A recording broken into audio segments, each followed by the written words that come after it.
اعوذ باللہ من الشیطان الرجیم، بسم اللہ الرحمن الرحیم۔ ناظرین السلام علیکم، میں ہوں سلیم جمٹ اور آپ دیکھ رہے ہیں میرا YouTube channel the facts finder. ناظرین، میری دعا ہے کہ اللہ رب العزت آپ کو ہمیشہ اپنی حفظ و امان میں رکھے اور آپ ہر قسم کے نوسر بازوں اور فراڈیوں سے محفوظ رہیں۔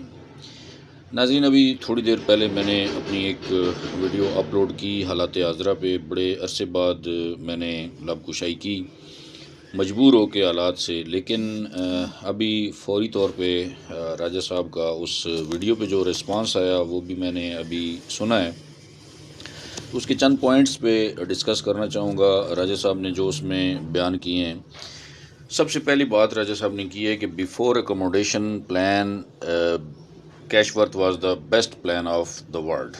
یہ بات آپ نے کی ہے، کسی حد تک آپ کی بات میں مان لیتا ہوں کہ ٹھیک ہے جی، زبردست پلان ہوگا، آپ نے اتنی محنت سے وہ بنایا، سب کچھ کیا، لیکن کوئی بھی پلان ہے اس کی کامیابی کا جو راز ہے وہ اس کو چلانے والوں پہ ڈیپینڈ کرتا ہے کہ ان کی نیت اس کو چلانے کے لیے کتنی پرخلوص ہے۔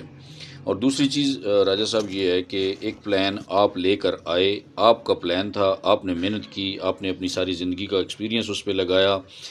اگر میں یہاں پہ آپ کو ایک مثال دیتا ہوں کہ ایک دکان آپ نے بنائی ہو، آپ نے ایک اچھا سا جنرل سٹور بنایا ہو، کرانہ سٹور ہو، وہ بڑا اچھا چل رہا ہو، تو کوئی بندہ اگر آپ کو آ کر کہے کہ راجہ صاحب یہ میرا ایک آئٹم ہے، میری ایک پروڈکٹ ہے، یہ آپ اپنی دکان پہ رکھ کے بیچیں، اور وہ پروڈکٹ کیا ہے؟ وہ چرس ہے، ٹھیک ہے، تو کیا آپ اپنی دکان پہ رکھ کے وہ چرس بیچیں گے؟ اگر وہ راجہ صاحب آپ اپنی دکان پہ رکھ کے وہ چرس بیچیں گے تو کاروبار کس کا بدنام ہوگا؟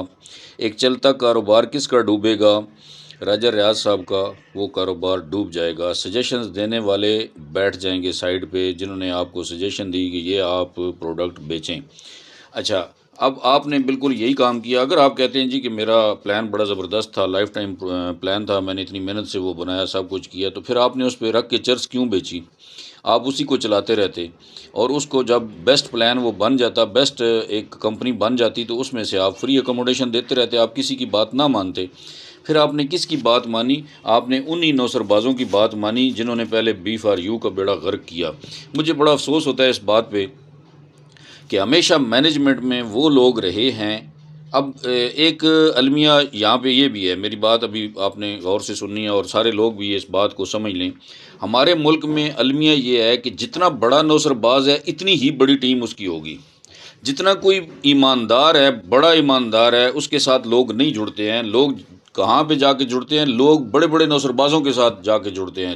جو لوگ سینے پہ ہاتھ رکھ کے نا، سینے پہ ہاتھ مار کے کہتے ہیں کہ میں ذمہ دار ہوں آپ کی انویسٹمنٹ کا، مسئلہ ہی کوئی نہیں ہے، آپ کو ایک پروفٹ بھی نہیں آئے گا تو میں ذمہ دار ہوں، اور جب کمپنی بند ہوتی ہے تو ان کے جناب نمبر بھی بند ہوتے ہیں، ان کے واٹس ایپ بھی بند ہوتے ہیں، گروپ بھی بند ہو جاتے ہیں، سارا کچھ بند کر کے وہ غائب ہو جاتے ہیں، ٹھیک ہے۔ تو یہ المیہ ہے ہماری عوام کا۔ سب سے پہلے تو میں اس پہ بات اس لیے کرنا چاہتا تھا کہ یہ ہے ہماری عوام کی نیچر کہ بڑے بڑے جتنے نوسر باز ہوں گے، جتنے ٹھگ ہوں گے، ان کے ساتھ جا کے جڑیں گے، ان کے ساتھ بڑی بڑی ٹیمیں ہوں گی۔ آج کیا ہوا؟ وہ جناب ماچے خان بن گئے اس نیٹ ورک کی دنیا میں، جی ہماری تو بڑی بڑی ٹیمیں ہیں جی، اور وہ بلیک میل کرتے ہیں کمپنیوں کے اونرز کو۔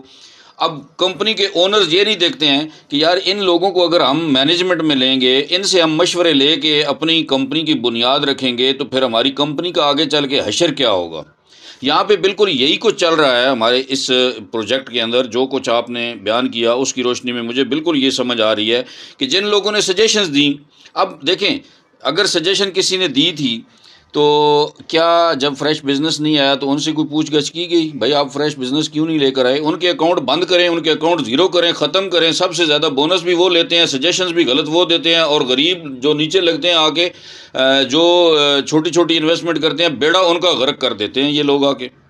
اچھا، دوسری بات یہ ہے کہ آپ نے کہا میجارٹی از اتھارٹی۔ اب وہی میجارٹی جو ہے اس کو آپ دیکھیں کہ میجارٹی ہے کون، کریم کون ہے؟ جو آپ کی کریم ہے نا، جس کو کریم سمجھا جاتا ہے اور کہا جاتا ہے کہ جی پورے پاکستان کے ٹاپ لیڈرز جو ہیں، وہ ٹاپ لیڈرز جتنے بھی ہیں وہ اپنی ٹیموں کے ساتھ کتنے مخلص ہیں، جس نیٹ ورک کو وہ استعمال کر رہے ہیں وہ کتنے مخلص ہوتے ہیں ان ٹیموں کے ساتھ۔ میں نے ایک بات کی تھی، آپ کو بھی شاید یاد ہو، میں پھر دوبارہ دہرا دیتا ہوں۔ 50 بندوں کی میٹنگ ہو رہی تھی لاہور میں، سیف صاحب بھی بیٹھے تھے سامنے والے صوفے پہ، آپ بھی بیٹھے تھے اور ملک نوید صاحب بھی بیٹھے تھے۔ میں نے کھڑے ہو کے یہ بات کی تھی کہ سر آپ ان کو یہ بھی گائیڈ کر دیں کائنڈلی کہ اگر کسی وقت کمپنی پہ برا وقت آئے تو اپنے واٹس ایپ گروپ بند نہ کیا کریں، اپنی ٹیموں کے ساتھ رابطے میں رہا کریں، ان کو آپ حوصلہ دیا کریں، ان کو ساتھ لے کر چلا کریں۔ تو مجھے اس پہ کتنا جو ہے وہ مزاحمت کا سامنا کرنا پڑا کہ یہ آپ نے بات کیوں کر دی جی، آپ نے تو لیڈروں کی توہین کر دی ہے۔ تو یہ جناب مقدس گائے جو ہیں ان کی توہین نہیں ہونی چاہیے۔ بالکل بات ٹھیک ہے، نیچے والے ڈوب جائیں، غریب آدمی پس جائے، لٹ جائے، مارا جائے، جو مرضی ہو جائے، نیٹ ورکر جو لیڈر ہیں، بڑے بڑے نوسر باز ہیں، ان کی توہین نہیں ہونی چاہیے۔ میں سب کے لیے نہیں کہہ رہا ہوں، میں ان کے لیے کہہ رہا ہوں جنہوں نے نوسر بازیاں کی ہیں، جنہوں نے اپنی ٹیموں کے ساتھ فراڈ کی ہیں، دھوکے کیے ہیں، میں ان کے لیے یہ الفاظ استعمال کر رہا ہوں۔ اچھا، اس کے بعد ریونیو کی بات کی آپ نے، وہی بات ہے بھائی، ریونیو آپ نے امید لگائی تھی کہ ریونیو آئے گا، ریونیو نہیں آیا، تو پھر ایک جگہ پہ آپ نے معذرت بھی آ کے کر لی کہ ٹھیک ہے جی غلطی ہوئی ہے۔ وہ غلطی آپ سے راجہ صاحب اکیلے نہیں ہوئی تھی نا، وہ جتنے کیلکولیشن کرنے والے تھے ان کو منظر عام پہ کیوں نہیں لاتے ہیں؟ ان کو بھی سامنے لائیں، لوگوں کو پتہ چلے کہ یہ کون کون سے نوسر باز ہیں جو آ کے غلط مشورے دیتے ہیں، انگلی کرتے ہیں آ کے کہ یہ کر لیں وہ کر لیں۔ تو جب انگلی کر لیتے ہیں، اپنے وہ بینک بیلنس بنا لیتے ہیں، پھر سائڈ پہ ہو کے بیٹھ جاتے ہیں، تماشا دیکھتے ہیں۔ اس کے بعد آپ نے کہا جی کہ 20 آ رہا ہے اور 40 جا رہا ہے، تو یہ کس کی ذمہ داری تھی اس کی کیلکولیشن صحیح کرنا کہ 20 آئے گا تو 40 دینا پڑے گا؟ آپ نے مروایا کس کو؟ غریب آدمی کو تو مروا دیا، وہ تو بیچارہ لٹ گیا، پس گیا، جس کے ساتھ آپ نے وعدے کیے تھے کہ جناب آپ کو اکوموڈیشن ملے گی، آپ کو تو 3 مہینے میں 25% واپس مل جائے گا۔ وہ بیچارہ تو لٹ گیا، وہ تو برباد ہو گیا، اس کو برباد کیا گیا۔ آپ نے آگے آپ کا سوالیہ نشان آ گیا، آپ نے سوال کر دیا جی کہ مجھے یہ بتائیں کہ ہم اصلاح کی طرف جا رہے ہیں یا کہ ہم بربادی کی طرف جا رہے ہیں؟ تو میں ببنگ دول یہ کہہ رہا ہوں کہ جو ابھی یہ جو کچھ چل رہا ہے، بی فار یو سے لے کر سکیور انیکس، کیش ورتھ، اور اگر اس کے بعد بھی کوئی پروگرام بنائیں گے تو جو سسٹم چل رہا ہے، جس طریقے سے چل رہا ہے، جو پروگرس جا رہی ہے، جو آؤٹ پٹ جا رہی ہے اس مینجمنٹ کی اور اس پورے سسٹم کی، اس کے مطابق ہم بربادی کی طرف جا رہے ہیں، ہم تباہی کی طرف جا رہے ہیں۔